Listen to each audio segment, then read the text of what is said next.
국가 중요 농업유산이란 선조들이 자연과 공존하며 수천 년간 쌓아온 지혜의 보고를 후손들에게 물려주기 위해 국가에서 지정한 농업유산입니다.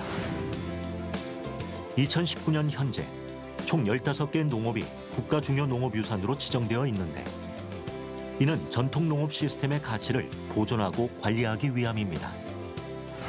그중에 4개의 농업은 세계 중요 농업유산으로도 지정되어 있습니다. 세계 중요 농업유산으로 등재해 세계적으로 이름을 알리고 있는 우리나라의 농업유산. 우리가 관심을 갖고 보존해야 할 세계 중요 농업유산을 만나러 함께 떠나볼까요?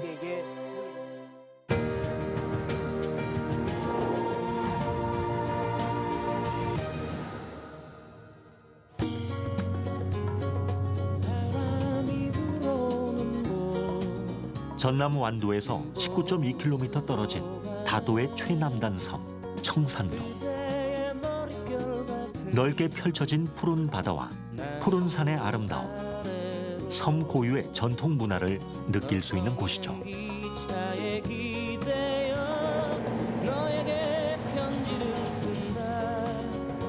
청산도는 바쁜 일상에 찌든 현대인들이 느림의 미학을 느낄 수 있는 곳이기도 합니다. 아름다운 풍경에 취해 절로 발걸음이 느려진다 하여 이름 붙여졌다는 슬로우 길. 전체 42.195km, 11코스로 조성된 이 길은 해마다 많은 관광객들을 불러 모으고 있죠.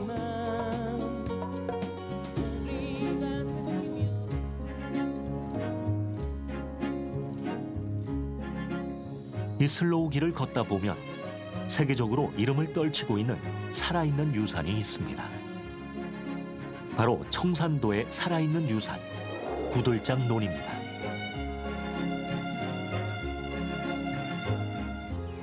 청산도는 물이 부족하고 돌이 많은 척박한 땅이었습니다. 또한 물빠짐이 심해 농사를 짓기 힘든 곳이었죠. 청산도 사람들은 이러한 악조건을 극복하고자 가파른 골짜기까지 바닥에 구들장처럼 돌을 쌓아 계단식으로 논을 만들었는데 이것이 구들장 논입니다. 겉보기엔 다른 지역에서 쉽게 볼 수 있는 다랑이 논과 같은 계단식 논의 형태를 하고 있지만 자세히 보면 차이를 발견할 수 있습니다. 이 구들장 논은 약 400년 전에 이 벼농사를 짓기 시작했는데 그때 당시 산이 굉장히 가파르고 이래서 그 산을 갱이나 이런 도구로 다 평탄 작업을 할 때 돌은 많고 흙이 없으니까 돌과 흙과 자갈을 3가지, 4가지로 분리를 해서 구들장논은 전통 주택의 온돌방에서 볼 수 있는 구들장을 바닥에 깐 다음 구들장 사이의 간격을 작은 돌과 진흙으로 채워 물이 새지 않도록 하고 그 위에 다시 흙을 쌓아 물을 가둘 수 있도록 만든 것이죠. 위에 논에서 바로 하천으로 가지 않고 밑에 논으로 계속 흘러서 내려가면서 이 말라도 밑에서부터 말라 올라오지 가뭄이 들면 위에서 마르는 법이 없죠. 그러니까 항상 위에 논이 물이 고여 있어야가 내 밑에 논이 고이는 방식. 요게 이제 구들장에서 내려오는 물이죠. 요 물을 논에다 내가 댈 만큼만 대고 나머지는 이 쇳돌로 밑에 논으로 보내주는 거예요. 밤에는 여기를 터서 이렇게 터서 열기를 막고 이렇게 물을 대주고 논으로 넣어주고 밤에는 낮에는 찬물태를 안 하기 위해서 요놈을 이렇게 막아서 쇳돌로 이렇게 보내주는 거죠. 연어는 여기서 물, 여기 내려오는 물, 여기는 또 이 밑에가 또 논이 또 저 밑에 논 내려가 이렇게 계속적으로 위에서 만들어서 서로가 내려오는 거예요. 그러니까 위에 논이 물이 있으면 밑에 논은 항상 물이 갈 수 있는데 위에 내가 욕심을 버리고 위에 논을 허물어서 내 논에다 내려버리면 같이 말라버리는 거죠. 구들장로는 이러한 농업유산적 가치를 인정받아 2013년 농림축산식품부로부터 국가 중요농업유산 제1호로 지정되었고 2014년에는 국내 최초로 국제연합식량농업기구에 세계 중요농업유산으로 등재되어 세계적으로 이름을 떨쳤습니다. 이 청산도 구들장로는 유산이 지정으로 된 이후에 생태적으로 더 건강해지고 좋은 상태를 만들어졌어요. 그 이유는 국가의 유산으로 지정된 이후에 농민들이나 지역에서 거기에 대한 전통적인 농업에 대한 유지나 그리고 환경에 대한 관심이 많아져서 투구새우라는 과거에 2013년도, 12년도에는 멸종 위기종으로 지정이 되어 있다가 그게 해제는 되었는데 그 지정이 된 이후로 투구새우라는 굉장히 환경종이 많이 번식되고 있고 그리고 많이 보여지고 있거든요. 그래서 생태적으로 건강하고 있다는 이야기를 하고 있어요. 농토와 물이 부족했던 땅을 논으로 일군 청산도 사람들. 섬 사람들의 지혜와 애환을 느낄 수 있는 청산도 구들장로는 우리나라 논농업 역사를 대표하는 살아있는 유산입니다.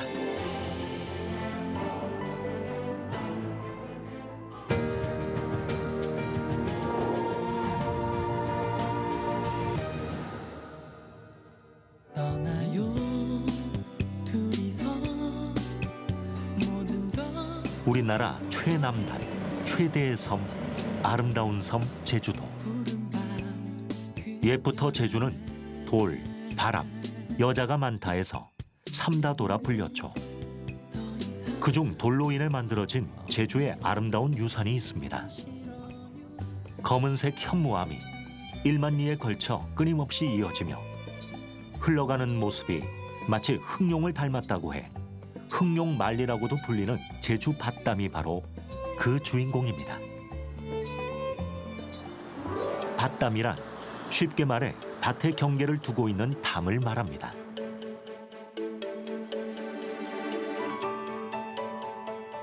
제주도 곳곳을 휘감는 부드러운 곡선의 총 길이는 22,000km.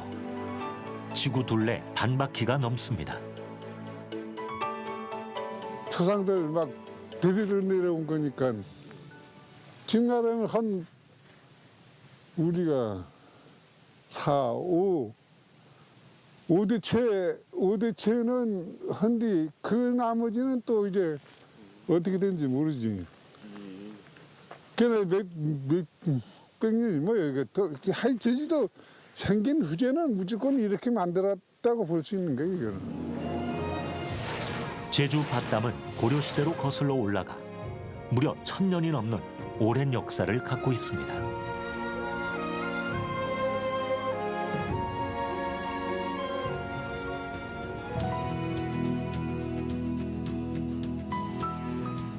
화산 활동으로 만들어진 제주도는 온통 바위와 돌무지로 형성된 땅이죠.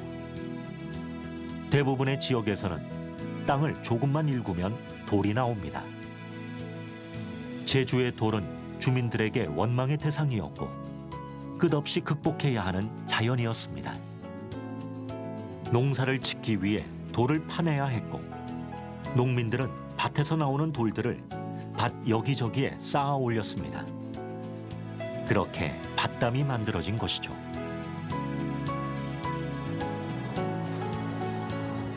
돌 많고 바람 강한 척박한 화산섬에서 사람들은 밭담을 버팀목 삼아 농업을 이어왔습니다. 만일에 덕담이 이렇게 되시면 이렇게 하면 하나도 움직이질 않거든. 구멍이 이렇게 구멍이 뚫리게끔 이제 항상 만들어지는 거예요. 바람이 통하게끔 이제 만들어. 경안이면 담이 다 머지, 태풍 불면 다 머리지지. 담이 다 머리져. 밭들에 머리지기 때문에 그게 이렇게 이 통로를 이렇게 만들어는. 이렇게 쌓아 올려진 밭담은 농사를 짓는데 다양한 역할을 했습니다. 거센 바람을 막을 뿐 아니라 씨앗과 흙의 유실을 줄여 농작물을 길러냈고 동물들의 침입을 막아 농작물을 보호했으며 농경지의 경계를 구분했습니다. 밭담의 종류는요, 쌓아진 형태, 그리고 축조 방식 이런 거에 따라서 이제 좀 달리 불리거든요. 크게는 외담, 겹담 이렇게 나눌 수 있는데, 이렇게 한 줄로 쌓아진 걸 외담이라고 하고 여러 겹으로 쌓아진 거를 겹담이라고 하거든요. 근데 그 중에서도 또 이제 겹담인데 여러 겹으로 돼 있고 높게 쌓아진 거를 또 잣담 이렇게 부르고, 그런 잣담 위로 또 사람이 다닐 수 있는 길이 나 있는 거를 또 잣질 이렇게도 부르고, 또 밑에는 자갈, 위로는 좀 큰 돌로 축조된 그런 밭담 같은 경우는 작굽담 이렇게 부르기도 하고, 또 제주도는 이렇게 동서남북이 조금씩 그 사투리가 또 다릅니다, 지역마다. 그래서 부르는 이름이 좀 다르기도 하죠. 제주 밭담은 이러한 가치를 인정받아 얼마 전 세계농업기구의 세계 중요 농업유산으로 등재되었습니다. 세계식량농업기구가 제주 밭담 농업 시스템이 세계적으로 독특하고 보존 활용 가치가 높다는 점을 인정한 것이죠. 이제 제주 밭담은 소중한 인류의 유산으로 당당히 자리매김하고 있습니다. 제주 밭담의 역할은 또 있습니다. 제주도만의 아름다운 문화 경관을 만들어준 것과 제주만의 독특한 문화 체험을 통해 많은 관광객들에게 주목받고 있습니다. 여러 겹으로 쌓아진 나무. 여기. 네? 돌 쌓을 때는 그 다음 이 위로 올라갈 걸 생각하고 쌓아야 돼요. 너 그런 거 할 거면 버스가 있어요. 이렇게 뾰족하면 안 되고. 거 받아. 손들 먼저. 아니지, 테트리스 안 해봤냐? 돌담 부시고 간다고 막. 밭담을 쌓고 싶어서 쌓은 게 아닙니다. 먹고 살려니 어쩔 수 없이 이 돌들을 한쪽으로 치워야 경지가 만들어지고, 한 번 치운다고 되는 것이 아니라 밭을 갈 때마다 끊임없이 나오는 돌들을 끊임없이 치우다 보니까 이제 넓어지고 높아지고 이런 거거든요. 그만큼 제주도 사람들의 삶이 정말 힘들고 척박한 환경을 일구면서 살아왔던 그런 제주 사람들의 삶이 그대로 들어있는 게 이 밭담입니다. 또 지금도 계속 쌓아지고 있고 높아지고 있고 넓어지고 있고, 지금도 진행 중입니다, 밭담은.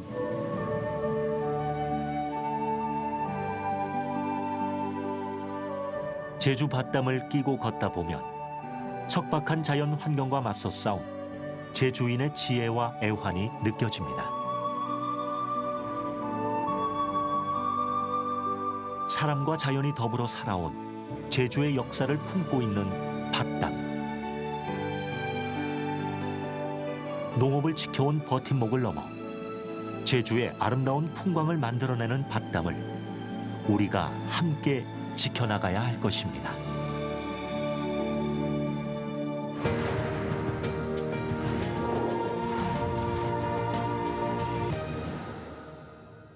아주 멀리까지 가고 싶어.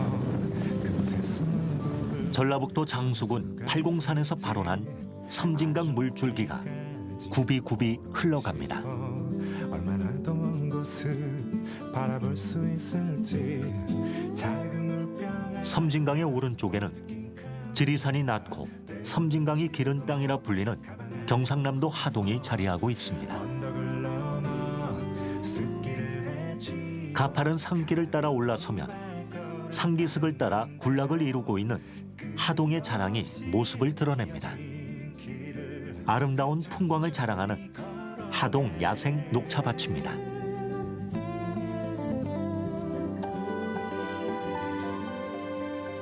차밭 풍경이 독특합니다. 가지런하게 줄지어 있는 다른 지역의 차밭과 달리 하동 차밭은 경사지 바위나 돌 틈에서 자연스럽게 숲을 이루고 있어 마치 야생 군락지처럼 보입니다. 사람보다는 자연의 손길이 만들어낸 차밭이기 때문입니다.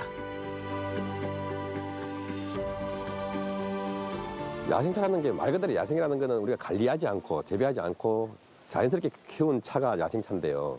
이 지역은 산악 지역이다 보니까 자연스럽게 나무에서 씨가 떨어지고 해갖고 자연스럽게 차밭이 형성된 거거든요. 그러니까 이거는 인위적으로 가진 차밭이 아닌 자연스럽게 이루어진 차밭이거든요. 하동은 13개 읍면 전역에서 차 재배가 이루어지고 있는데요.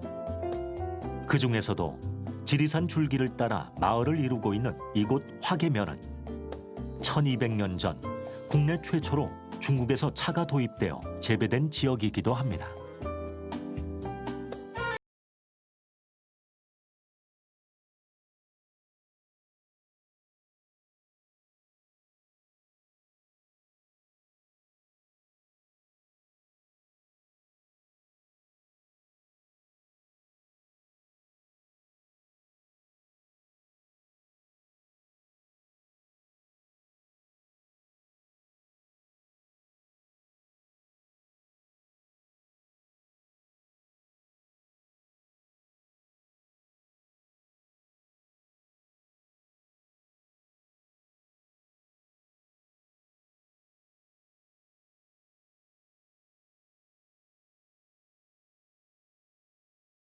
하기 위해서는 기온, 일조량, 강수량, 토양 다 중요한데요. 가장 먼저 강수량 같은 경우에는 이제 1,300mm 이상 되는 강수량을 가지고 있습니다. 하동은. 또한 이 토양도 약산성 토양으로서 pH 4.5에서 5.5 사이로서 차가 자라기 좋은 그런 토양 환경을 가지고 있고요. 여기 섬진강에 이제 안개가 오전에 햇빛을 막아주고 또한 밤낮의 기온차가 높기 때문에 고품질의 차가 나오고 있습니다. 겨울을 이겨낸 차나무가 연두색 새싹을 틔우면 4월부터 찻잎 수확이 시작됩니다. 마을 안악들은 해가 뜨자마자 나와 온종일 손을 움직입니다. 찻잎을 따는 작업은 손으로 하나하나 수작업으로 이루어지죠. 그렇게 지내온 수십 년 세월이 차밭 곳곳에 묻어 있습니다. 4월 15일부터 5월 30일까지 정도 따는데요. 그 따는 절기는 고구차, 세작차, 중작차, 대작차 이 4개로 나눠가지고 5일 그렇게 해가지고 이제 수확을 보고 있습니다. 땅이 주는 찻잎을 일일이 손으로 거둔 후에는 본격적으로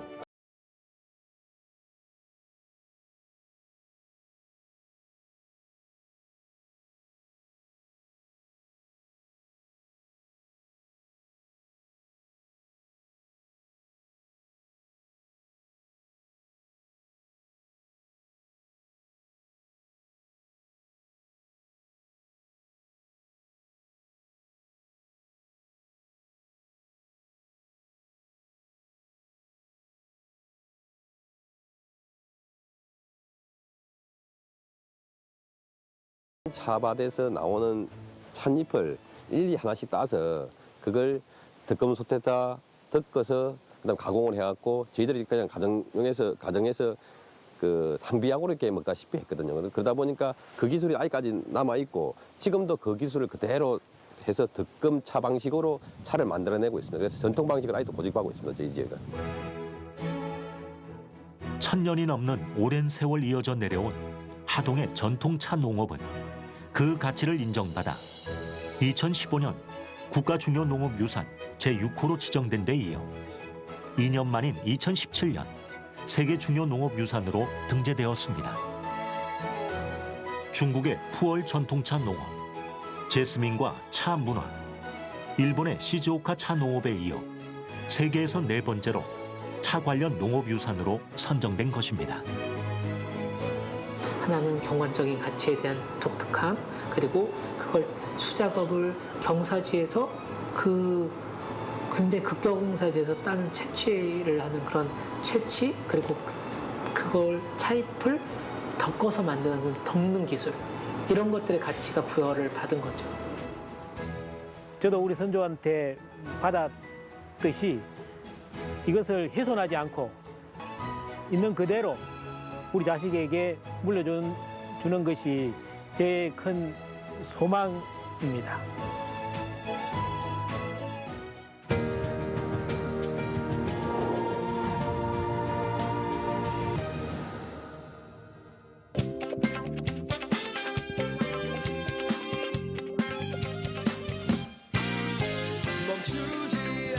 수려한 산세와 아름다운 금강이 인삼밭과 어우러져 독특한 경관을 형성하는 곳, 충남 금산입니다. 금산하면 가장 먼저 떠오르는 것, 아마도 인삼이 아닐까 싶은데요. 2015년 국가중요농업유산으로 지정된 금산 전통인삼 농업은 청산도 구들장, 제주 밭담, 하동 차밭에 이어 2018년엔 UN 식량농업기구의 세계 중요 농업유산으로 등재되는 쾌거를 이루었습니다. 금산 인삼은 세계 중요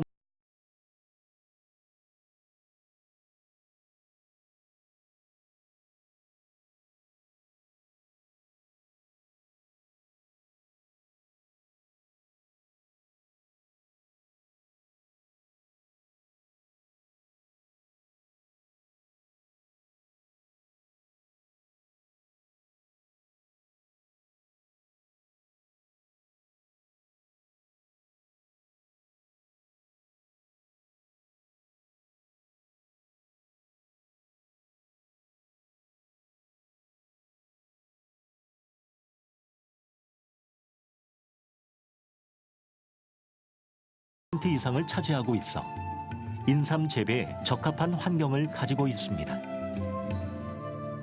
금산 인삼은 금산이라는 지역 자체가 인삼을 재배하기에 가장 적합한 기후와 토지를 가지고 있습니다. 그래서 금산 인삼은 옛날 그 백제 시대 때부터 중국에서 알아주는 인삼이고 인삼이 이제 단단하고 향이 깊어서 효능도 좋은 그런 특징을 가지고 있습니다. 이러한 최적의 자연 환경 아래 금산 인삼 농업 시스템은 세 가지 특징을 중심으로 구축되어 왔는데요. 첫 번째, 인삼 재배지의 선정입니다. 배수가 잘 되고 보수력이 좋은 토양과 경작지의 향, 바람의 순환 등을 고려해서 인삼을 재배할 땅을 선정하는 것이죠. 또한 예정지 관리도 중요한데요. 인삼을 심기에 앞서 재배할 땅을 매일 20번에서 30번씩 거르고 해충을 걸러내면서 2년 이상 지속적으로 관리하는 것이죠. 이제 예정지를 딱 선택을 하면은 2년 동안 태양볕을 쐬면서 갈고 이래가지고 태양을 이로 태워야 돼. 땅을 많이 태워야지 균이 죽고 충이 죽고 제대로 만드는 거예요. 땅을요. 거기다가 넣어야지 제대로 인삼 씨앗이 나게 되고 그래요. 두 번째, 자연 친화적 순환식 이동 농법입니다. 2년간의 예정지 관리 단계, 4년에서 6년간의 재배지 단계, 10년에서 15년간의 휴경 및 윤작지 단계 세 가지 단계를 순환하는 독특한 농업 토지 이용 방식인데요. 이렇게 해서 하나의 사이클은 최소 15년에서 20년의 시간이 소요됩니다. 땅에다가 이 3년 정도 벼를 심어요. 벼가 제거를 방지하는 게 종합이에요. 이 집 쓸어 놓고 또 쓸어 놓고 이런다고. 한 제거를 안타 3년 정도 못 심으면 또 여기는 인삼이 돼요. 살기가 여기는. 다른 지역은 10년 돼도 안 되는 지역이 많아요. 안 되는 데가. 그래 이 지역은 3년만 뭐 심었다 그 벼집 거 쓸어 놓고 이렇게 하면은 제거리 안 타더라고요. 세 번째는 주변 산림 및 농경지와의 유기적 관계를 만드는 것입니다. 주변의 산림은 인삼밭의 해를 가려주고 주변의 논과 밭은 유기질 퇴비를 공급합니다. 또한 강과 하천은 여름철 시원한 골바람을 형성해 온도를 조절해주고 있죠. 금산 인삼은 주변 자연 환경과 상호 교류하며 자연 친화적인 농법을 이어오고 있습니다. 전통적인 기법과 그리고 순환 농법에 대한 기능, 그리고 현재 남아있는 거, 그리고 그 개삼터에서의 전통적인 재래, 이런 것들에 대한 것들이 잘 유지되고 있는 곳이 금산이었기 때문에 FAO에서도 그런 금산의 전통 인삼이 세계적으로 가치가 있다라고 해서 인정을 받은 거죠. 이제는 전 세계가 함께 보존해야 할 가치가 있는 자원으로 인정받은 금산 인삼. 금산은 대한민국을 넘어 고려 인삼의 세계적인 중심지로 도약하고 있습니다.